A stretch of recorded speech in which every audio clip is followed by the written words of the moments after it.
Chaque jour qu'on dort, qu'on se réveille, il y a de nouveaux dossiers. Comment arrive en fait, la note sur Snap?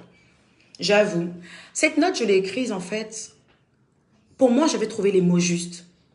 Pour moi, je ne cherchais pas à faire du mal à Aya.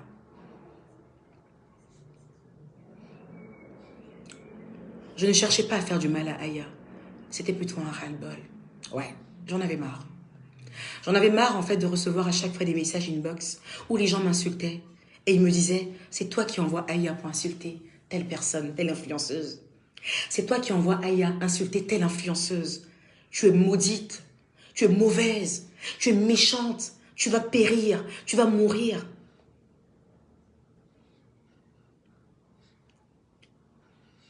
Mais c'est toi qui envoies Aya pour insulter telle personne. C'était trop. C'était trop. Et ce jour-là, en fait, je reçois un message qui est tellement insulteur. J'envoie ce message, en fait, à Aya. Je lui dis, tu vois, quand je te demande d'arrêter, regarde comment les gens m'insultent à cause de toi. Et sous l'effet, on va dire, en fait, de la colère. Sous l'effet de la colère, en fait. Sous l'effet, en fait, de la colère, j'écris un test. Franchement, je me suis efforcée pour ne pas que ce test soit méchant.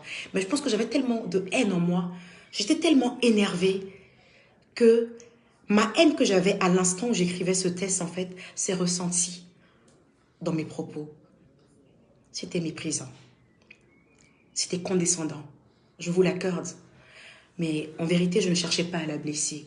Je cherchais plutôt, en fait, à remettre ces fameuses personnes, en fait, qui viennent à chaque fois me demander de reprendre Aya. C'était, en fait, sur eux que je criais, on va dire. Mais en criant sur eux, apparemment, ma Aya l'a mal pris. Et elle a été offusquée, elle a été choquée. Et ça lui a fait du mal.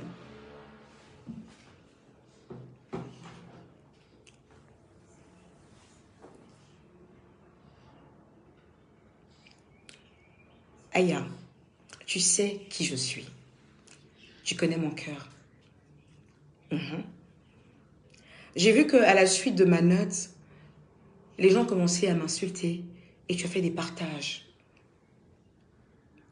Ne suis-je pas celle-là, en fait, à qui tu disais qu'elle te comprenait?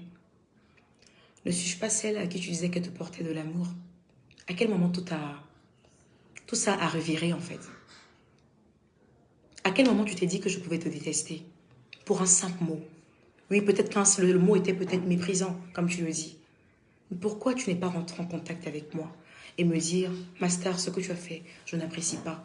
Et je me serais automatiquement excusée. Vous comprenez? Aya est une très belle personne. Mais Aya a beaucoup fauté. C'est ce qui m'a emmené à ce ras-le-bol. C'est ce qui m'a emmené à cette phrase. J'aimerais qu'on puisse dissocier mon image de Aya Robert. Si cette phrase t'a heurté, Aya, au nom de l'amour que tu m'as porté, au nom de tout le bien que tu as pu me faire, je me mets publiquement pour te demander sincèrement pardon. Si je t'ai heurté, si je t'ai fait du mal, je te demande sincèrement pardon. Parce que toi, seul tu sais en interne les conseils que je te donne souvent jusqu'à 2 heures du matin sur ta propre vie. Toi, seul tu sais en interne où j'aimerais te voir aujourd'hui. Tu le sais, Aya. Des charognards ont profité en fait de cette note pour te renverser le cerveau. Tu ne peux pas te laisser avoir aussi facilement parce que tu m'as pratiqué, ne serait-ce qu'au téléphone. C'est celle-là que tu appelles la sentimentale. C'est celle-là que tu appelles... Quand toi tu as pitié de tout le monde, il faut arrêter là-bas. C'est moi. Moi que tu appelles la sentimentale, c'est aujourd'hui que moi on traite d'ingrate et de méchante. Tu ne dois pas accepter qu'on dise ça. Parce que tu sais. Tout à l'heure, je me suis un peu trompée en disant que je t'ai nommée présidente de mon fan club. Non. Je n'ai pas ce luxe de nommer les gens présidents de mon fan club. C'est plutôt toi qui t'es érigée présidente de mon fan club et j'étais contente que tu le fasses. Alors, je te réitère encore. C'est un ras-le-bol. Et je t'ai écrit ce message. si tu l'as trouvé condescendant dans la forme, je te demande sincèrement pardon. Mais tu sais ce que je pense, ton attitude, ta manière de faire les choses, je ne suis pas d'accord avec ça. Je ne suis pas d'accord avec le fait qu'on dénigre nos semblables. Et c'est pour cela que j'ai décidé de m'éloigner de toi. Et non parce que je ne t'aime pas. En espérant que tu acceptes mes excuses, si ça t'a blessé, mais tu sais, je sais, quand on dit que je suis ingrate, tu sais très bien que ce n'est pas le cas. Parce que tu es celle-là même qui a fait un live il n'y a pas très longtemps, où tu disais ce que cette femme fait pour moi dans le silence et dans le secret, Dieu seul le sait. Mais si aujourd'hui, à la suite d'une simple note, tout ça vole en fumée, il n'y a que Dieu qui nous voit. Mais très sincèrement, je te demande pardon.